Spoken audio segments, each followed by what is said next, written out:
Every December, I look at my husband and I always say that next year I want to be more prepared and less tired. And every December, I genuinely mean that. But let's be real, mom life or life in general just doesn't slow down just because your calendar does. This year, though, I am preparing for the new year in a way that makes sense to my life, my energy, and the season of motherhood that I'm in right now. And I want to show you what that actually looks like.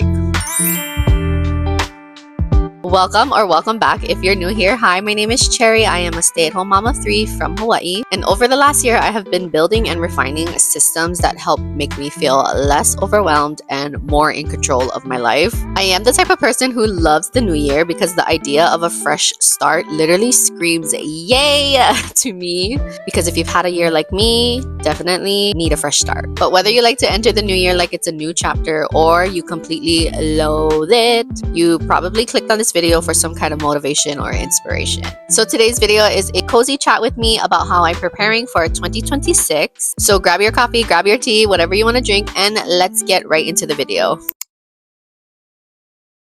Before I get into the whole chunk of the video and what it's about, I wanted to talk about why it is so important to prep early, and not just for moms, but just for us women in general if you're feeling overwhelmed in life. I think people think that planning is extra or you're doing too much, but let me be the first to tell you that it's not. Prepping early removes the decision fatigue, okay? And we hate decision fatigue here. It makes the new year feel like it's calmer, because I don't know about you, but I like to enter the new year calm and peaceful, not overwhelmed and anxious. And it helps you create a mental space so that you can show up for yourself, your kids, your spouse. And then the biggest one is you're just not scrambling. You are being intentional at the beginning of the new year. And for me, it's about giving my future self a foundation for a smoother and peaceful year, at least for the first couple of months. Alright, if you've seen my videos before, you know that before planning anything new, we need to reflect on what was before. And in this case, we are looking back at the full year of 2025. And I've only recently started reflecting on my months and my weeks and my days this year in 2025. And I want to continue that for next year too. And I found these questions that relate really good for the start of a new year in creating goals and what you want your new year to feel like and look like. And I wrote it down here in my journal. So the first question is, what actually worked for me this year and why? This question focuses on the routines and the habits and the systems that made life easier. It helps me identify what I want to keep instead of just starting all over from scratch. And I'm going to go over this question more in depth in my December reset video, my plan with me for January in 2026 video. So stay tuned for that one. But basically, the overarching win that I feel like I had in 2025 was that systems are way more important than motivation. Because if you don't have a system in place, like for me, if I don't have a system in place for anything that I do in my life, then I'm literally just living off of vibes. And even though living off of vibes can work for a lot of people, for me as a mom of 3, one with autism, and I'm a stay-at-home mom, I can't live like that. I need structure, and the systems help basically run it, okay? So ask yourself that question too. What actually worked for you and why? And the second question that we're reflecting on is, what drained me the most mentally, emotionally, and physically? Obviously, that is a 3-part question, so you would have to answer it in 3 parts. But this question basically pinpoints boundaries and places that you need support. And I like to think of this as where your goals are going to just reveal themselves. Like I said before, in my whole plan with me video for January, I'm going to talk more in depth about this. But for me, what drained me mentally, physically, and emotionally, I feel like was like a cohesive theme for myself in 2025 was not taking care of myself. And I've been a mom for 7 years now, and it's still hard for me to do self-care. It's still very hard for me to understand that I need to fill my bucket in order to fill everyone else's bucket. I really need to let go of the idea that I have to do it all. The fact that I still do that to this day is crazy. If I want to be this self-help, self-improvement person online on YouTube, then I need to practice that myself. And so I feel like what drained me the most was myself, if I'm being completely honest. Comparing myself to others, just physically not doing the actual goals that I want to do to feel like my best self, to feel fit, to feel healthy, to feel energized. Also, emotionally, like I need to set boundaries with people, but also with myself. That is the main one. And the third question that we want to reflect on going into the new year is, what do I want to feel more of next year, and what needs to change for that to happen? So instead of starting with like never ending to do lists and the tasks, this one starts with intention first. So once you know the feeling that you want going into the new year, like calm, connection, confident, energy, then you can build actual goals that are going to support that. And so for me, on top of systems matter more than motivation, I also want to say that 2025 has taught me that tracking things just makes everything more easier. And I'm all about making life easier right now. And this one literally is an attack on myself. If you feel attacked too, then don't worry, you're not alone. I need one home for everything and not 14 notebooks and 100 million random notes on my phone. And so all of those lessons have shaped how I am preparing for 2026. So this year I created a life map in Notion, and I totally love Notion. I taught myself how to use Notion, and I created this whole entire life map for myself to just organize and house all of my things. And so for the new year, I updated this life map from what it was before, and then this is what it looks like now. I am not completely finished with it yet, so I'm not going to share it in full detail until I do my full January plan with me video. But basically, my life map is going to be the hub of all of my things of life, basically. It says in the name, life map. Because remember how I said that I need to have things all in one place? I figured a digital way of organizing all of the things that I need is going to be better for me right now in the season of motherhood that I am in. Instead of having like a binder or a planner for it, I want to give digital planning at least a full year of commitment to see if it actually works for me, especially in the season I'm in right now. Like I said, I talk about seasons a lot here because I feel like it really does matter what type of season that you're in. Whether you're a mom or not, you live life in seasons, right? You could be in seasons of grief, you could be in seasons of growing a child, pregnancy, right? Or you could be in season of finding yourself, like you just broke up with someone and you need to like learn to live alone, or you can just be out of college and you're trying to find a career. It doesn't matter. You don't have to be a mom to be in seasons, but I like to refer my seasons in motherhood just because that's who I am currently in this life that I'm living right now. But sorry, I digress. It's basically just a system that I created to lessen my decision fatigue that I've been suffering over the last couple of years, and just helps me make my life a little bit more smoother. Now, I'm sticking this into my digital planning, my life map as a digital planner, because I'm not going to be looking at it every day like I would a planner, and I'm going to talk about that more in the next bit. But my digital life map, my digital planner is going to be the hub of where I go to probably every month, if not maybe every other week, to check how I'm doing with certain things or if I need to reflect over the last month. And when it's finished, I might offer it as a template. So let me know in the comments if that is something that you might be interested in. Okay, so stay tuned. Whether you digital or paper plan, or you do a mix of both like me, these lists are going to save you in the new year, I promise. And it's going to change the way that you plan your whole entire year. Here are the must have lists that I created for myself, and I also recommend that you create for yourself too for the new year, because it's going to help make you feel way ahead forever, basically, not just for this new year, but just in life. So, a travel packing list, especially if you are a constant traveler, having an already made list that you just continuously look at and update ever so often is going to be such a game changer when you are packing, and especially if you have children, because you need to add your children to the packing all the time. They can't pack for themselves. This list is going to save you. So if you don't already have a travel packing list, make one right now. Dedicate some time to creating it, and it will only take you maybe less than 5 minutes. And if you're single and just by yourself, it'll take you less time than that. And you can kind of use it as a checklist when you're packing to just check off while you got it into your luggage. The first time that I created an actual travel packing list, I felt like I should have done it a long time ago. It just saves me so much time. I don't have that fatigue of figuring out what the hell to pack every single time.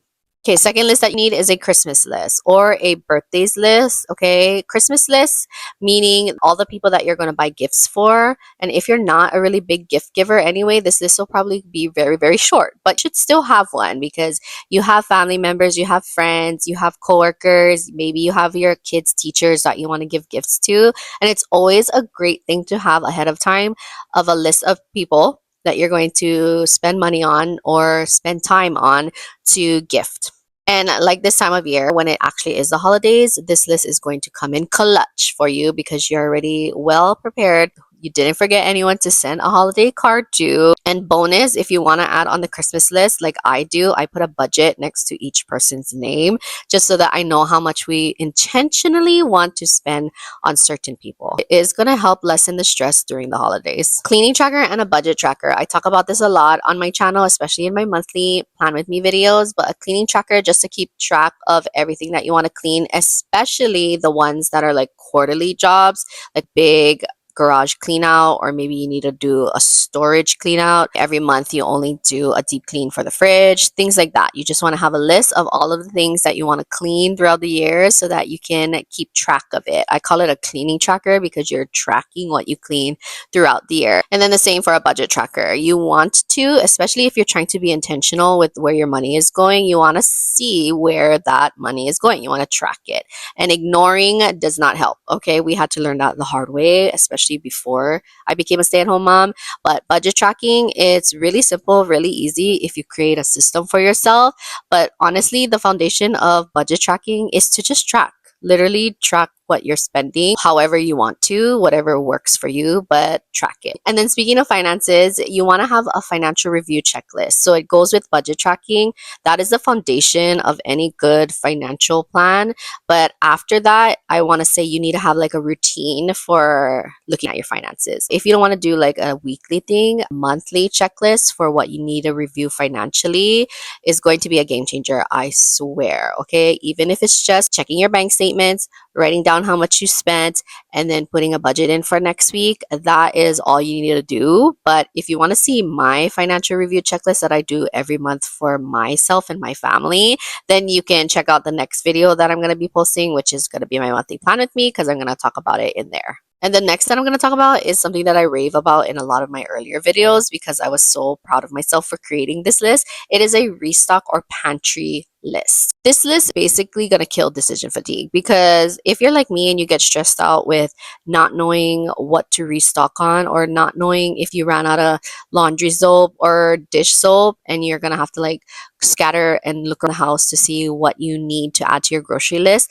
this list is going to save you doing that. So this list has every and anything that you will probably be buying for the whole year. And it can be groceries, it can be necessities, household items, all of that things like toilet paper and toothbrushes. And then every time you go and make your grocery list or your restock shopping day list, you're going to just open it up or look at this list, and then you're gonna just see if you need any of those items and either check it off or add it to your phone app that you use for checking off when you're shopping in the store. If you're trying to cook more at home or just be more intentional with what you're cooking or what you're making or whatever you're buying from the grocery store, you're going to want to have like a meal or recipe list. Okay, it's literally like a new updated modern version of a recipe book. And then having just like a meal planner, not even just where you plan your meals, but where your recipes are, it's just going to make planning for your grocery runs easier. And then obviously you're going to want a master calendar list where you have all of the birthdays that you have in your family, all of the anniversaries, important doctor appointments, all of those things on there. I feel like that's basically a non-negotiable kind of list that you need. And then these last two lists are basically like the fun ones. It's like an annual bucket list. I am going to start that this year.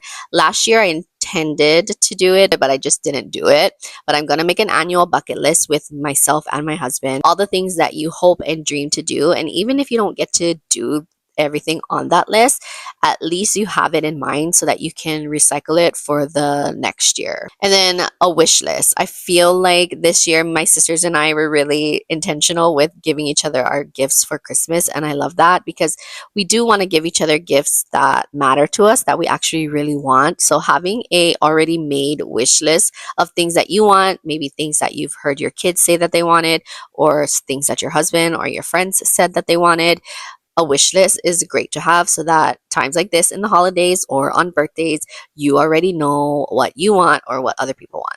And these lists just eliminate that constant loop of what was I supposed to do, or what was I supposed to get, or what am I forgetting. But here is where it all comes together, okay? I am a hybrid girly. I like to call myself a digital planner and a notebook planner, or a planner, if you want to say it like that.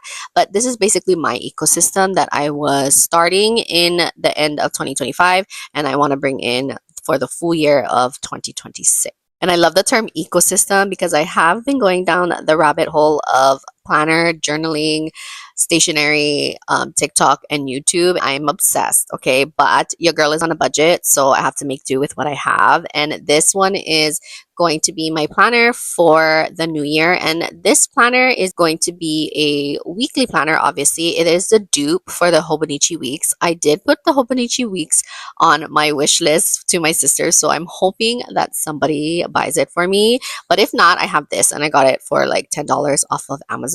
So far, I've used it for November and most of December now, and it has been really good. I mean, I honestly want to rate it maybe like a 4 out of 5 for now because it has helped with me staying accountable and me actually doing what I planned, because I kind of fell off with my planning because I was switching to digital.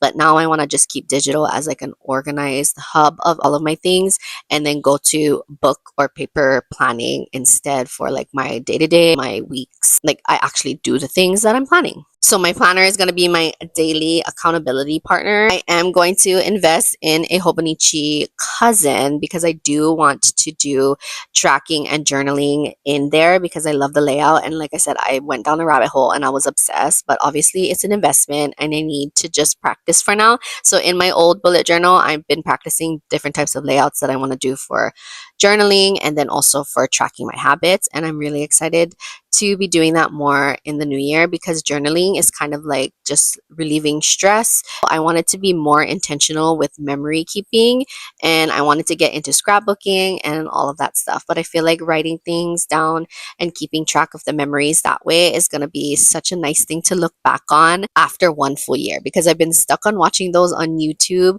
where people do a flip through of their journal and a flip through of their planners. And I am obsessed with the way that it looks and how much they got accomplished in one year. And so if I can do that for myself this new year, I'm really excited to have that, so that even my children can look back on it when they get older and all of that fun stuff. So digital is going to keep me organized, and then paper is going to keep me connected. And then for me, that just makes planning doable for my life and my season. So for you, you want to find what is right for you in your season and match your energy with what you think you can accomplish this year, okay? Because these types of planners and even digital planning, it's a commitment. It's a commitment. So you really want to be smart and choose wisely. But it's okay if it doesn't work for the rest of the year, at least try it out.